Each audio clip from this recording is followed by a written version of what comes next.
What is happening, everyone? Hope you're having a great day. Just wanted to hop on here and have a conversation in regards to owning a home versus renting a home, and what are the advantages of buying a home or renting a home. And I'll be the first to tell you that I don't believe there's a one size that fits all. I can come on here and be very opinionated about you should buy a home and you shouldn't rent a home. But what I want to do today is just talk about the benefits and the advantages of owning a home, and then see if that resonates with you. Obviously, people that are renting, they see the value in renting. People that own see the value in owning a home. Again, everyone's going to kind of come to their own conclusion for themselves. But for me, being a home owner and have rented for many years, I can most certainly tell you from my vantage point, or things that I experienced as a renter versus being a homeowner, and talk about those advantages. But this topic is coming up quite often because obviously clients are getting very frustrated. I have a lot of pre-approved clients that are getting frustrated because obviously there's not a lot of inventory out there, so not a ton of opportunities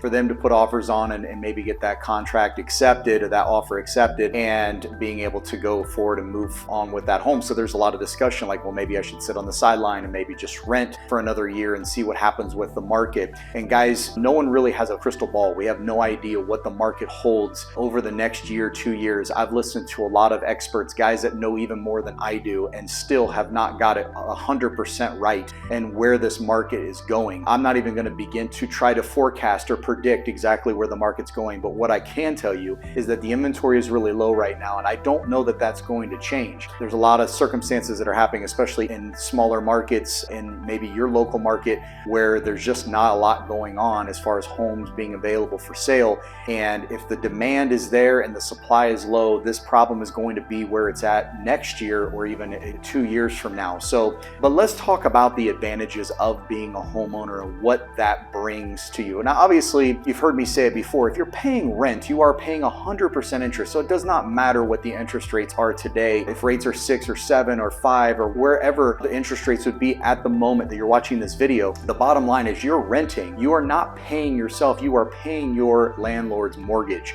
And that is an investment for them and good for them. But at the end of the day, there's nothing in it for you other than just a roof over your head. But there is no advantages of you building equity over time. You're literally taking that money and exchanging it for your ability to be able to stay in that home and have housing, but it's not building anything up long term. And most people will tell you real estate outpaces really any investment for as long as we can remember. Even with the mortgage meltdown, when prices dropped then double digits and people were upside down in their mortgages, if those people would have hung on to those homes, which a lot of them did, those homes regained that value and so much more. I mean, just to hear the stories of people that picked up homes back in the early 2000s and are still living in the house today, and how much those houses are worth versus what they paid for the property is astronomical. So it is a tremendous return on investment long term if you're planning on staying in a home long term. That's the key. If you're only planning on being somewhere short term, it may not make sense. And again, that's why I say one size does not fit all. You should most certainly talk to an advisor,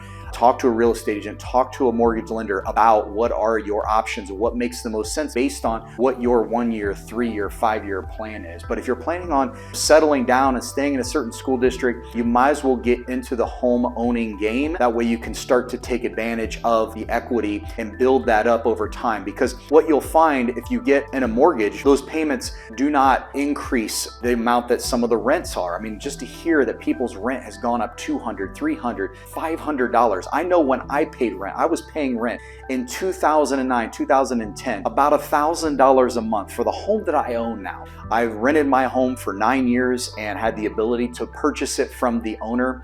And what I can tell you is now I can rent that same home for over $2,000 a month, $2,200 a month to be exact. That is astronomical when you start to think about literally being in that home for 14 years. And if I was still renting today, that's how much my rent would have gone up over that time, because again, rents have increased. My mortgage payment is not even close to $2,200 a month. My mortgage payment is much less than that. So Obviously, I did take advantage of the lower rates, so I'm not taking anything away from that. But even if I was to buy the home that I bought and bought it at the rate that I bought it at today, my mortgage payment would not be that high. So those are some advantages. And again, every situation is different. I'm not pigeonholing what I'm saying here and saying right now with rates being high and house prices being high that the mortgage payments aren't high. Absolutely. But rent is also high. And that's the beautiful thing, is that you can get into a home, finance a home long term, and then when rates begin to come down, you can refinance that position so that you can lower those payments. But the other advantage that it gives you as being a homeowner is that you actually can do things. It gives you the freedom to make improvements to the property, to put a fence around the backyard if you want, put a pool in,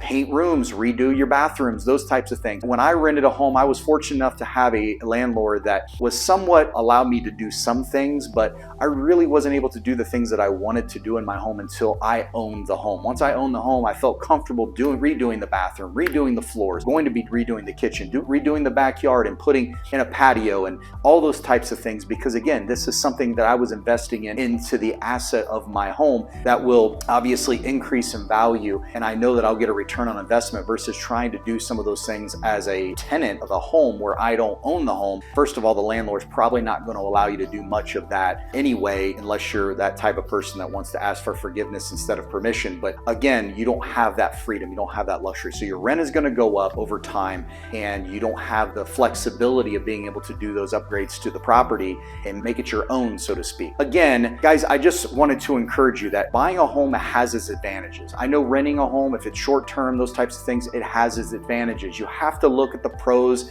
and the cons of each. But in the long term, if you're paying yourself, if you're allowing yourself to be able to take advantage of the equity curve that's happening in real estate over history and over time, the value of real estate goes up. Everyone needs a place to live, especially when we're in a position right now where supply and demand is, the supply's not there, demand is still very high. People are wanting to buy homes. We're going to start seeing a mega shift in the millennials and also in the most upcoming generations, where there's 160, 170 million of those folks that are going to be looking for homes. The values, I don't see property values drastically coming down to the degree that they did during the mortgage meltdown. There was a lot of foreclosures that caused that to happen. Obviously, values are going to continue to climb over time, and even if they do retrace a little bit, they're going to come back up, especially if you're holding on to a long term. I want you to think about this for a minute. If you had had money in the stock market long term, and again, this is the mindset, the difference in mindset. When you own a stock, you don't lose money unless you sell the stock. If you own a home, you don't lose money unless you sell the home at a discount. So if you're holding on to the home, and let's say that you bought the house for $100,000 and it goes up to $130,000 in value,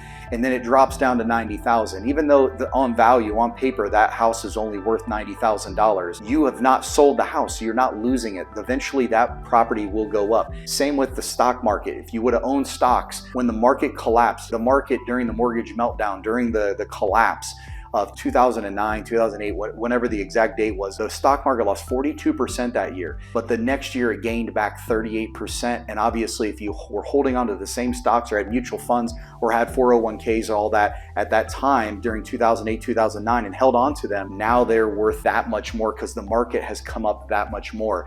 It's all about buying and holding long term, especially when it comes to real estate. So I hope that's been helpful to you. Just wanted to talk about and have a conversation around renting versus buying and the advantages of each, and get you thinking a little bit, because again, if you want to get in the game and you're interested in owning property and real estate, there's no better time than now to pull the trigger on that. I hope that's been helpful to you. If you have any questions, reach out. We'll be glad to help you answer those questions. But until next time, bye for now.